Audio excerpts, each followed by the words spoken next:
Hi friends, അപ്പോൾ നമ്മൾ ഇന്ന് ബിരിയാണി ഉണ്ടാക്കാൻ പോവുകയാണ്. അപ്പോൾ അതിന് വേണ്ടിയിട്ടുള്ള സാധനം വാങ്ങാൻ നമുക്ക് പോകാം.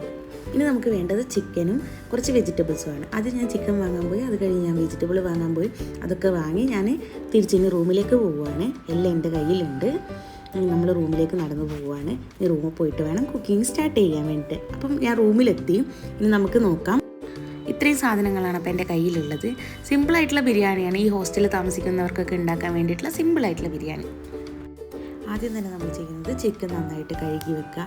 അതിനുശേഷം അത് മാറ്റി വെക്കാം. എന്നിട്ട് നമുക്ക് വെജിറ്റബിൾസൊക്കെ കട്ട് ചെയ്ത് വെക്കാം. ആദ്യം ഒണിയൻ കട്ട് ചെയ്യാം, പിന്നെ ടൊമാറ്റോ കട്ട് ചെയ്യാം. അങ്ങനെ ഓരോന്നോരോന്നായി നമുക്ക് കട്ട് ചെയ്ത് വെക്കാം.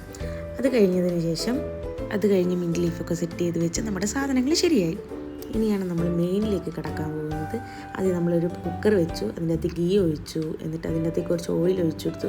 അത് നല്ലോണം ചൂടായി വരുന്ന സമയത്ത് കൊണ്ട് നമ്മൾ അതിൻ്റെ അകത്ത് കുറച്ച് സ്പൈസസൊക്കെ ഇട്ട് കൊടുത്തു. അതിൽ കുറച്ച് ജീരകമൊക്കെ ഇട്ട് കൊടുത്തു, ഒരു ബേ ലീഫ് ഇട്ട് കൊടുത്തു. അത് ചൂടായി വരുമ്പോൾ അതിനകത്തേക്ക് കുറച്ച് ഒണിയനിട്ട് നല്ലോണം വഴറ്റാൻ വേണ്ടി വെച്ചു.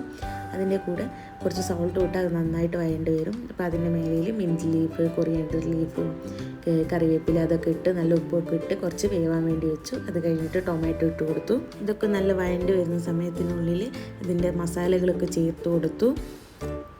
മുളക് പൊടി, മഞ്ഞൾപ്പൊടി, മല്ലിപ്പൊടി, ചിക്കൻ മസാല, അങ്ങനത്തെ കുറച്ച് മസാലകളൊക്കെ ആഡ് ചെയ്ത് കൊടുത്തു. ജിഞ്ചർ ഗാർലിക് പേസ്റ്റ്, കേട്, അങ്ങനത്തെ കുറച്ച് സംഭവങ്ങളൊക്കെ ആഡ് ചെയ്ത് കൊടുത്തു. പിന്നെ ലെമൺ സ്ക്വീസ് ചെയ്ത് ഒഴിച്ചു കൊടുത്തു.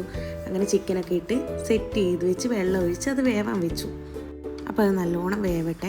നല്ല ചൂടായതിന് ശേഷം അരിയൊക്കെ അതിനകത്ത് കഴുകിയിട്ട് എന്നിട്ട് നമുക്ക് നല്ലോണം ഇളക്കി കൊടുത്ത് ഒരു കുക്കർ മൂടി വെക്കാം. എന്നിട്ട് ഏകദേശം ഒരു വിസിലാവുമ്പോൾ ഇത് നമുക്ക് ഓപ്പൺ ചെയ്യാവുന്നതാണ്. വിസിൽ വന്നതിന് ശേഷം അതിൻ്റെ ആവി തന്നാലെ പോയതിന് ശേഷം മാത്രമേ ഓപ്പൺ ചെയ്യാൻ പാടുള്ളൂ. അങ്ങനെ നമ്മൾ ഓപ്പൺ ചെയ്യാം. അങ്ങനെ നമ്മുടെ സ്വാദിഷ്ടമായ ബിരിയാണി ഇവിടെ റെഡി. അപ്പോൾ നമുക്ക് എന്ത് ചെയ്യുക, ഇതൊന്ന് നല്ല രീതിക്കൊന്ന് മിക്സ് ചെയ്ത് കൊടുക്കുക. നല്ല മിക്സ് ചെയ്ത് കഴിഞ്ഞാൽ മസാല എല്ലായിടത്തും എത്തി നല്ല സെറ്റായി വരും. അപ്പോൾ എന്നിട്ട് നമ്മൾ തന്നെ ഒന്ന് എല്ലാം സെറ്റാക്കി കൊടുക്കുക. എന്നിട്ട് അതിന് ശേഷം ഇനി നമുക്കിത് ഒരു പ്ലേറ്റിലേക്ക് സെർവ് ചെയ്ത് ഞാൻ തന്നെ കഴിച്ച് ഞാൻ തന്നെ ടേസ്റ്റ് പറയാം. അങ്ങനെ ഞാൻ പ്ലേറ്റിൽ സെർവ് ചെയ്ത് കഴിച്ചു. അച്ചാറും തൈരൊക്കെ കൂട്ടി ഞാൻ നല്ല അടിപൊളിയായിട്ട് കഴിച്ചു. ഇനിയപ്പം എല്ലാം കഴിച്ച് നല്ല അടിപൊളിയായിട്ട് ഇരിക്കുകയാണ്. ഇനി അപ്പോൾ അടുത്ത വീഡിയോയിൽ കാണാം. ബൈ.